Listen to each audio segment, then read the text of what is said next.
Yo guys, it's Corix here, and in this video we will be discussing Lootbear. So about 8 months ago I made a video about Lootbear where I talked about my investment in them. You see, in this video I was actually very happy with Lootbear, and I talked about how I thought that people were overhating on them and that I actually earned a decent amount of profit, which was around $650 at the time, and I also earned about consistently 20 to 30 bucks a month, which is pretty decent. So at the time of the video I was renting out 7 out of my 12 skins, which was really good, and I wasn't expecting that to keep up, but it fell drastically after I uploaded the video, and later I found out it was because they didn't allow new renters. So maybe like 1 month or 2 months later from the upload of the video, they cut off the renting ability, so I went down to like 3 skins a month, which was still decent. I still earned around 20 bucks a month, but it wasn't like the same, and I wasn't getting new renters.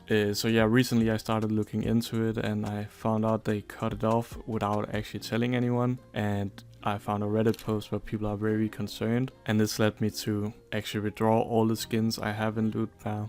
This is also why I'm making this video, because 8 months ago I was pretty strongly for Lootbear, and I was actually a pretty big fan of their services, and I still think that at the time it was a good service, but since I was advocating it so much and saying good for them, I just want to make this update so it's clear that I no longer have skins on Lootbear, just so everyone knows why I'm cashing out. And in the future, if the renting ability comes back and Lootbear kind of give some public statement, which they are not really good at, you have to communicate everything with the support, where I think they could make some social media posts instead of the random engagement farming they do. I also want to shed a light on my withdrawing experience. So for almost all of the skins it went flawless, there was no issue, but there were some skins where there were more of an issue.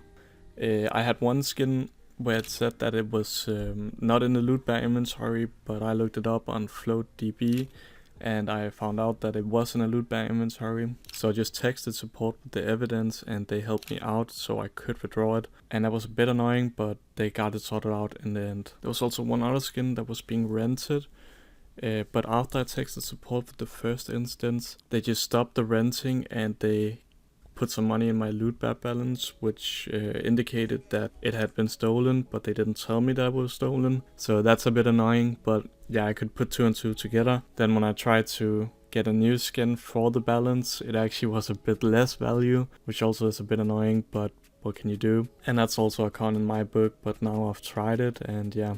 And when I went to withdraw the skin, I had to do some verification that also took some time.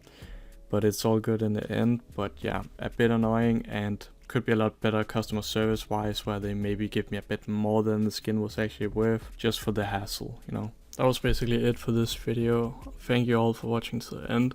Please check out my channel if you haven't already. I do upload different kind of CS content that I think some of you might be interested in, so please go give it a watch. Thank you. This was Corix. Much love. Bye.